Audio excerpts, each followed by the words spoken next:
चैत्र नवरात्रों के दिनों में चुपचाप गाय को खिला दे। एक छोटी सी चीज 1 महीने के अंदर करोड़पति बन जाओ। हम आपको ऐसी दुर्लभ जानकारी बताने जा रहे हैं। चैत्र नवरात्रि का व्रत परिवार की कुशल कामना के लिए रखती है। अगर आप चैत्र नवरात्रि के दिन गाय को एक चीज खिला देते हो तो आपकी जन्मों जन्मांतर की गरीबी हमेशा के लिए समाप्त हो जाएंगी।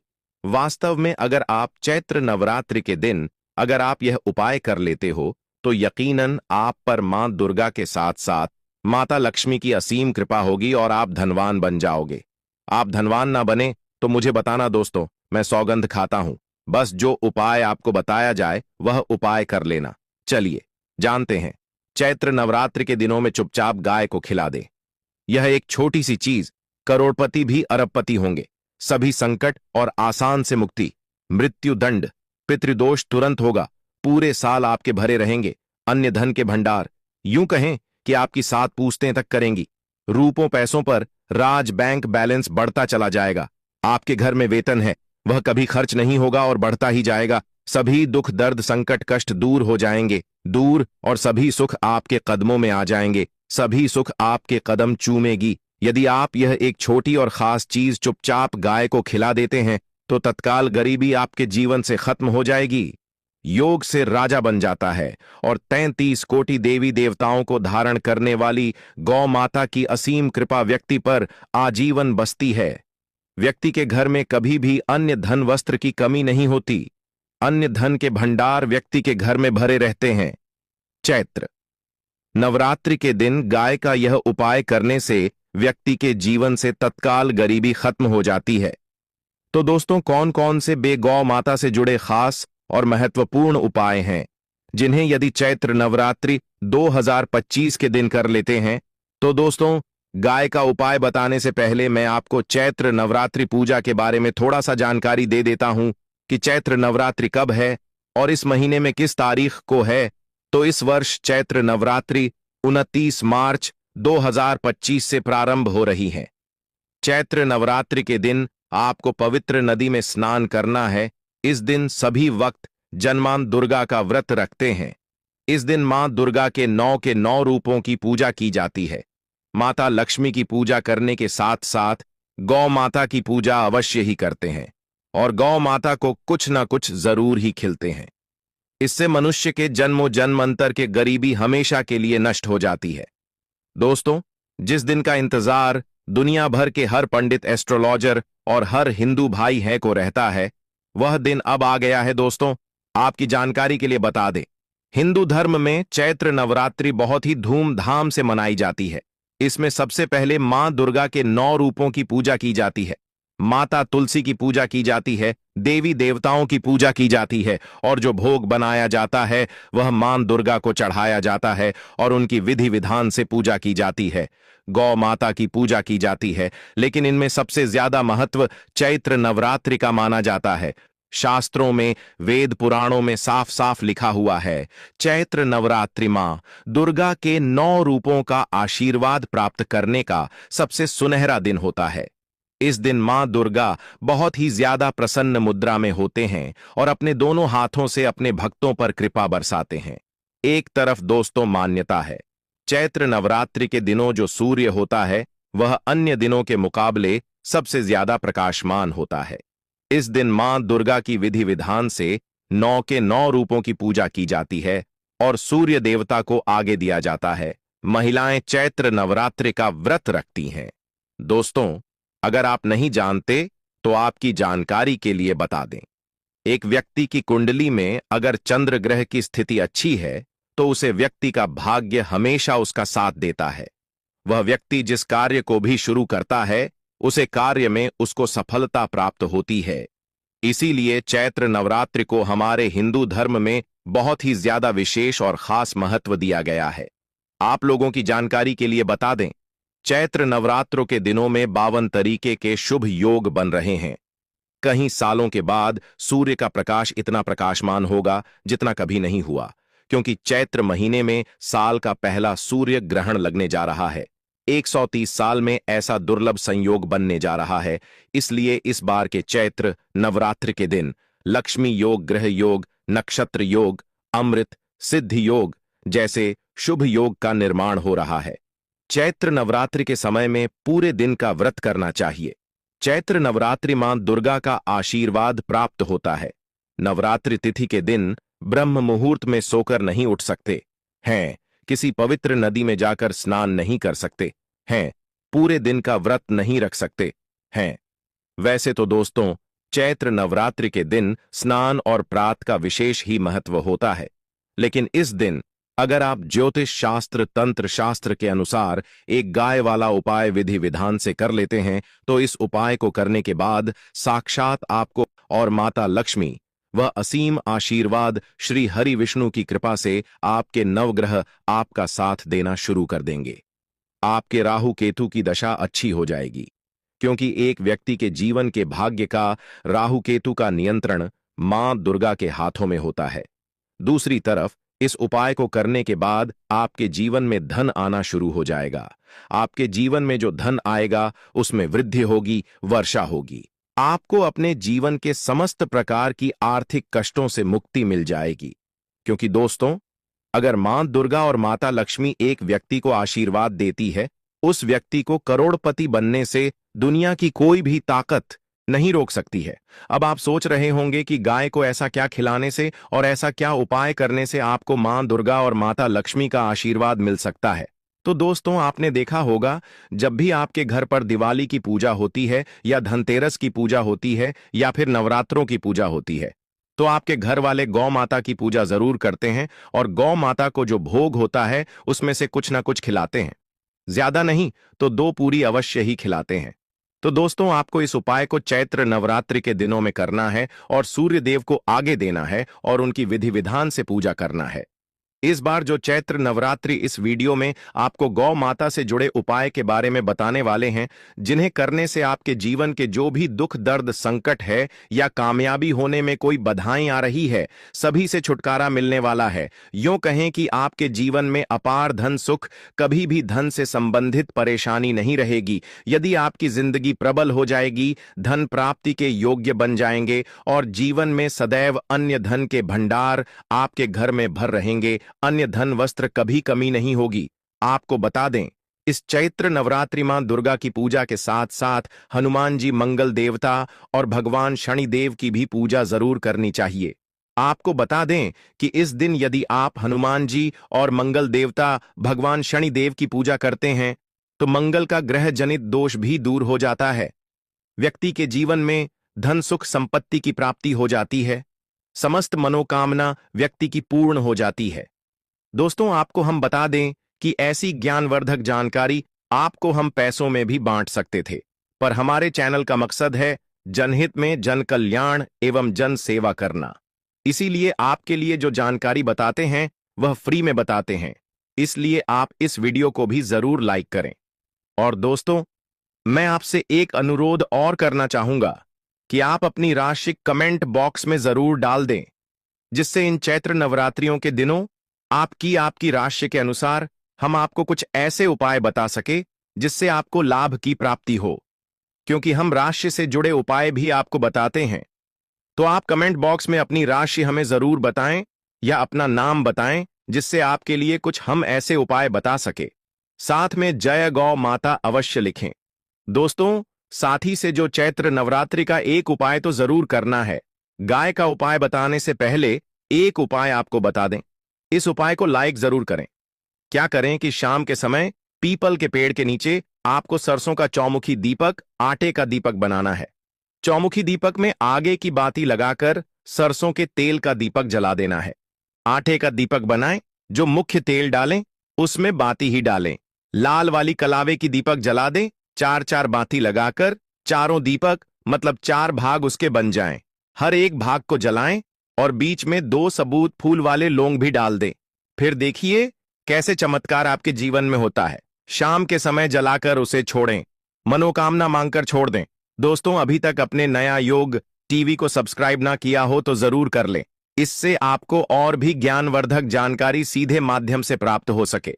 दोस्तों, यह गौ माता वाला उपाय बहुत ही प्रभावशाली उपाय बताया मैंने आपको। इस उपाय को आपको चैत्र नवरात्रि जरूर करें। बहुत ही लाभकारी उपाय बताया है, बहुत ही आपको लाभ देगा। यह उपाय। और अब बात करें गौ माता से जुड़े कौन कौन से उपाय आपको इस दिन मतलब गाय से जुड़े, जिन्हें करने से व्यक्ति को 7 पीढ़ियों तक बैंक बैलेंस की कमी नहीं होती, दुख दर्द संकट कष्ट दूर हो जाते हैं और सभी सुख व्यक्ति के कदमों में आ जाते हैं। तो दोस्तों, चैत्र नवरात्रि के दिन आपको मां दुर्गा की विधि विधान से पूजा करना है और उसी के साथ गौ माता की पूजा अवश्य करना है। और गौ माता को जो भोग चैत्र नवरात्रि पूजा के लिए बनाया गया था, उसे भोग से 2 पूड़ी जरूर ही खिला देनी है, सूखी पूरी नहीं खिलाना है। पूड़ी के ऊपर आप मिठाई या कोई सब्जियां हलवा जो भी बनाया है वह आपको गौ माता को जरूर ही खिलाना है। दोस्तों, हर एक और मांगलिक काम में गौ माता या उनसे जुड़ी चीज जैसे गाय का गोबर, गोमूत्र, गाय का दूध अथवा गाय के दूध से बना घी जरूर शामिल करें। इससे आपको पुण्य भाव की प्राप्ति होगी। सनातन परंपरा के अनुसार जिस घर में गाय होती है उसे घर से जुड़े सभी वास्तु दोष स्वयं खत्म हो जाते हैं, क्योंकि पंचम या के बिना कोई भी पूजा पाठ और हवन सफल नहीं होता।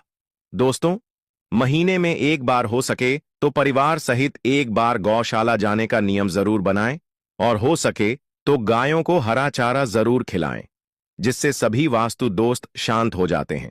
दोस्तों, आपका प्रिय चैनल कभी किसी को भी गलत जानकारी नहीं देगा और इनसे जुड़े दोषों का निदान हो जाता है। गर्मियों में गौ माता को पानी पिलाएं और सर्दी में गौ माता को गुड़ जरूर खिलाएं। ध्यान रखें कि चैत्र नवरात्रि वाले दिन गौ माता को गुड़ जरूर ही खिलाना है।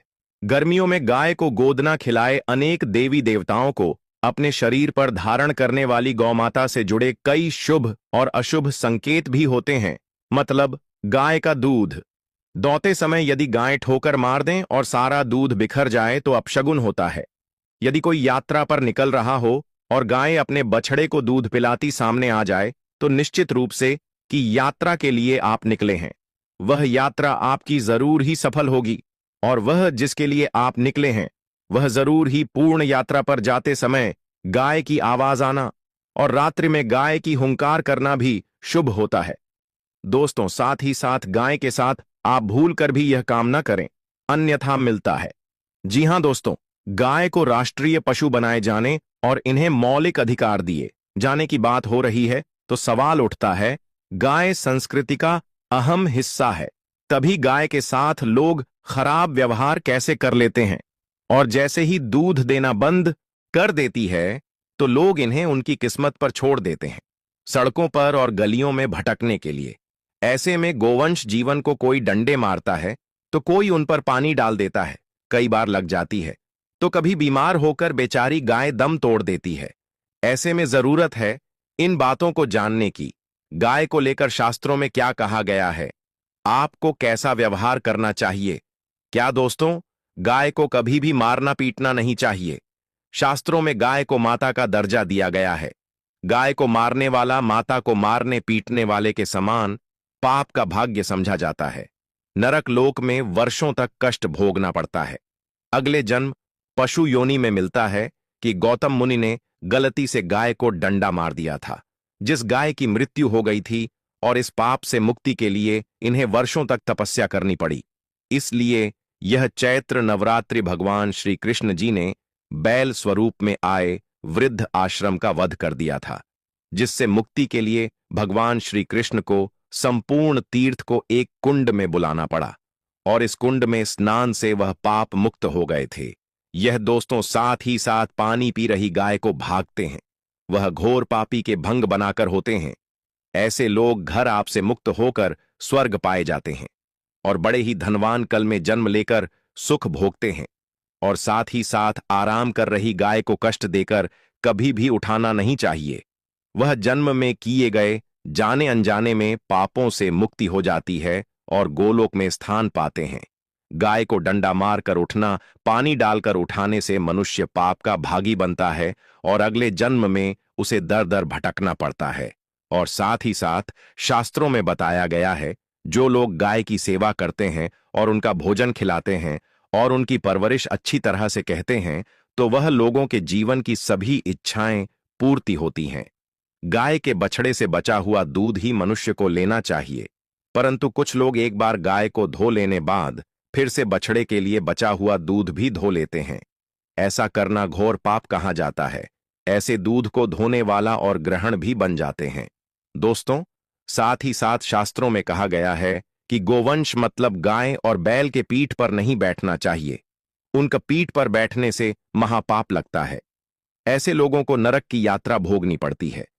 एकमात्र देव के अंश के उत्पन्न नदी ही गौवंश है, जिस पर स्वयं महादेव और महादेवी सवारी करती हैं, क्योंकि नंदी ने स्वयं अपनी इच्छा से महादेव की सवारी बनना स्वीकार किया था।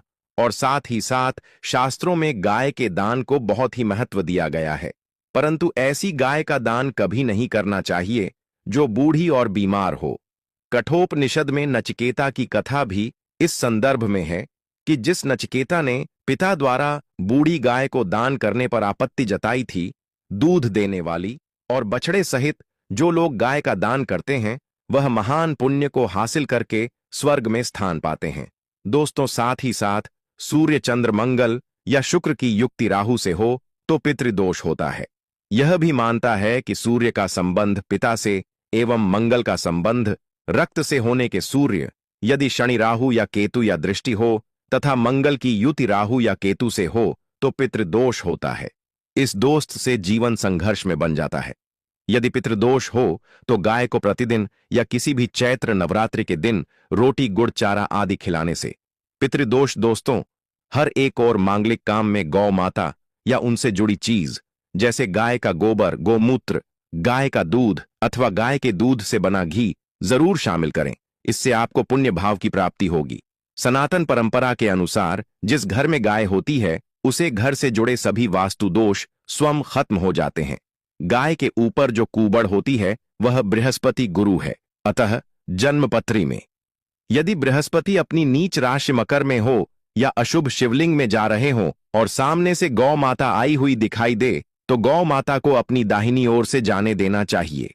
आपकी यात्रा जरूर ही सफल होगी। और साथ ही साथ यह संकेत भी जान ले, यदि आप यात्रा पर जा रहे हैं और सामने आपके गाय पड़ जाएं अथवा अपने बछड़े को दूध पिलाती हुई सामने गए दिखाई दे जाए तो समझ जाना कि वह यात्रा आपके लिए जरूर ही सफल होगी। और साथ ही साथ जिस घर में गाय होती है उसमें वास्तु दोष स्वतः ही खत्म हो जाता है। और आप भी रोटी बनाएं, प्रतिदिन ताजी रोटी ही बनाएं।